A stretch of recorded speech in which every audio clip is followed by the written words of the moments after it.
गजाननं भूतगणादिसेवितं कपितजम्बुं फलचारुभक्षणम् उमाश्रुतं शोकविनाशकारकं नमामि विघ्नेश्वरपादपङ्कजं। गणपति गणेश भगवान की जय। तो आइए हैं अब हम संकटनाशक गणेश चतुर्थी व्रत कथा सुनते हैं। भगवान गणेश सभी की चिंता हरें, सभी के कष्ट हरें। भगवान गणपति को नमस्कार करते हुए भगवान गणपति की चैत्र कृष्ण पक्ष की कथा सुनते हैं। और हे गणपति गणेश जी महाराज, हम सदैव ऐसी वाणी सुने जो हमें सुख दे और बुराइयों से हमें दूर रखे। हमारा जीवन भलाई के कामों में व्यतीत हो।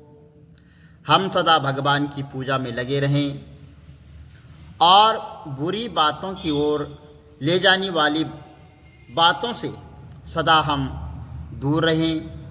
हमारा स्वास्थ्य सदा ठीक रहे और जिससे हम परमात्मा के चरणों में अपना जीवन समर्पित कर सकें।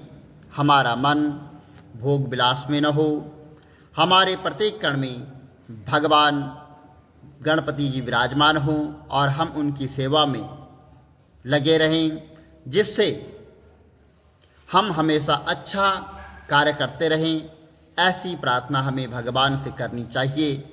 जिनकी कीर्ति चारों तरफ फैली हुई है, वह देवों के राजा इंद्र हमेशा सब जगह विराजमान हो। और बुद्धि के स्वामी भगवान श्री बृहस्पति जी, ये समस्त देवता की छिपी हुई शक्तियाँ हैं। ये भले ही सहयोगी होती हैं और इनसे मनुष्यों का भला होता है। बोलो गणपति गणेश भगवान की जय। तो आइए सुनते हैं संकटनाशक गणेश चतुर्थी व्रत कथा, चैत्र कृष्ण पक्ष गणेश चतुर्थी व्रत कथा।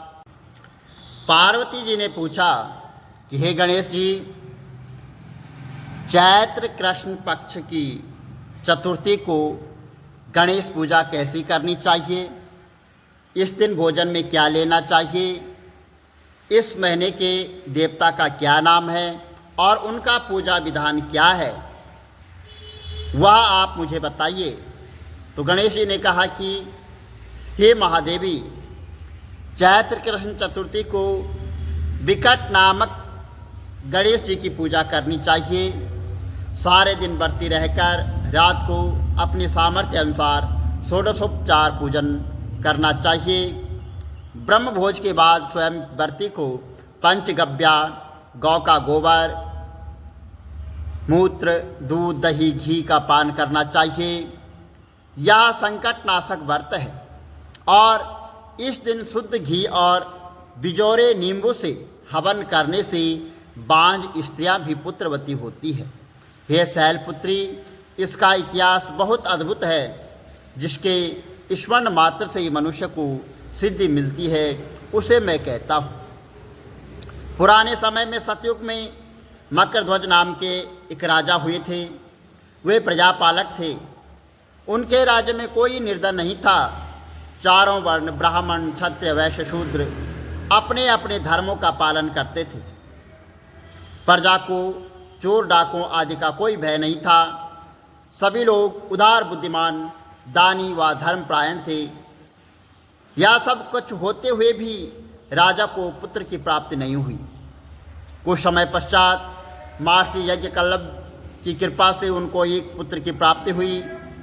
राज्य का कार्यभार मंत्री पर छोड़कर राजा अपने पुत्र का पालन पोषण करने लग गए। राज शासन हाथ में आ जाने से मंत्री धर्मपाल धनवान हो गया और मंत्री के 5 पुत्र हुए।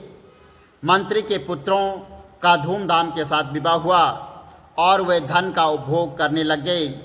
सबसे छोटे पुत्र की बहू अत्यंत धर्मप्रायणी थी और चैत्र कृष्ण चतुर्थी पर उसने भक्तिपूर्वक भगवान गणेश जी का पूजन किया। ऐसा देखकर उसकी सास ने कहा, अरे ये क्या तंत्र मंत्र कर रही है? या तंत्र मंत्र मेरे पुत्र को बस में करने का उपाय कर रही है। बार बार रोकने पर जब बहू न मानी तो सास ने कहा कि मैं पीट कर तुझे ठीक कर दूंगी, मुझे यह सब पसंद नहीं है। बहू ने कहा, मैं संकटनाशक गजानन का व्रत कर रही हूँ, यह व्रत बहुत फलदायक होता है। पोतों की बात सुनकर उसने अपने पुत्र से कहा कि हे पुत्र, तुम्हारी बहू जादू टोने कर रही है और मेरे कई बार मना करने पर भी वह जिद के कारण नहीं मान रही है। इसे मार पीट कर ठीक कर दो। मैं गणेश को नहीं जानती हूँ, ये कौन है? हम राजघराने के लोग हैं और हमारी किसी विपत्ति को यहाँ नष्ट करेंगे। माता के कहने पर पुत्र ने बहू को मारा पीटा। मारपीट सहकर बहू ने व्रत किया। पूजा के बाद उसने गणेश जी से प्रार्थना की कि हे गणपति जी, हे विघ्न विनाशक, हे संकटनाशक, मेरे सास ससुर को कोई ऐसा कष्ट दीजिए जिससे उनके मन में आपके प्रति आस्था जागृत हो। भगवान विश्वात्मा गणपति जी ने उसी समय राजकुमार का अपहरण कर मंत्री धर्मपाल के महल में छिपाकर रख दिया। उसके वस्त्र आभूषण उतारकर राजमहल में फेंक दिए और स्वयं अदिष्ट हो गए।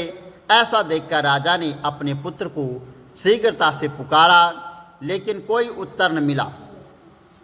मंत्री के महल में जाकर उन्होंने पूछा, राजकुमार कहाँ चला गया? किसी ने कहा बुरा कार्य किया है, हाय राजकुमार कहाँ चला गया है? ऐसे कई प्रकार के वहाँ पे शब्द सुनने को मिल गए। तो मंत्री ने कहा कि हे राजन, राजकुमार कहाँ चला गया है इसका मुझे पता नहीं है। मैं अभी सभी स्थानों में खोज करवाता हूँ। इसके बाद राजा ने अपने नौकरों को, अंगरक्षकों को और मंत्रियों आदि को अपने पुत्र का शीघ्र पता लगाने के लिए कहा। राजा का आदेश पाकर वे लोग सभी स्थानों में खोज करने लग गए। जब कहीं भी पता न लगा तब उन्होंने राजा से डरते हुए कहा, महाराज, अपहरणकारियों का कहीं कोई पता नहीं चल रहा है। राजकुमार को आते जाते किसी ने नहीं देखा है। ऐसा सुनकर राजा ने मंत्री को बुलवाया। राजा ने मंत्री से पूछा कि राजकुमार कहाँ है? मुझे सच सच बता दे, वरना मैं तुम्हारा वध कर डालूंगा और तुम्हारे कुल को नष्ट कर दूंगा। राजा द्वारा डांट फटकार पड़ने पर मंत्री हैरान हो गया। मंत्री ने कहा कि हे राजन, मैं पता लगाता हूँ कि किसने यह बुरा कार्य किया है, किसने इस कार्य को करने की चेष्टा की है, उसको मैं उचित दंड दूंगा। और धर्मपाल ने महल में आकर अपनी पत्नी और पुत्रों तथा सभी बहुओं से पूछा कि यह कर्म किसने किया है। यदि राजकुमार का पता नहीं लगा तो राजा मेरे वंश का नाश कर देंगे। ससुर की बात सुनकर छोटी बहू ने कहा कि हे दादाजी, आप इतनी चिंता क्यों कर रहे हो? आप पर गणेश जी का प्रकोप हुआ है, अतः आप गणेश भगवान की पूजा करिए। राजा से लेकर नगर के समस्त व्यक्ति संकटनाशक गणेश चतुर्थी का व्रत करें तो भगवान गणेश जी की कृपा से राजकुमार मिल जाएंगे। मेरा वचन कभी झूठा नहीं होगा। छोटी बहू की बात सुनकर ससुर ने हाथ जोड़कर कहा कि हे बहू, तुम धन्य हो, तुम मेरा तथा मेरे कुल का उद्धार कर दोगी। तब राजा सहित सब प्रजाजनों ने भगवान गणेश जी की प्रसन्नता के लिए संकटनाशक गणेश चतुर्थी का व्रत किया और इस व्रत के करने से गणेश जी प्रसन्न हो गए। सब लोगों के समक्ष शीघ्र ही उन्होंने राजकुमार को प्रकट कर दिया और ऐसा देखकर नगरवासी आश्चर्यचकित हो गए। राजा के हर्ष की तो सीमा न रही। सब लोग बहुत प्रसन्न हुए।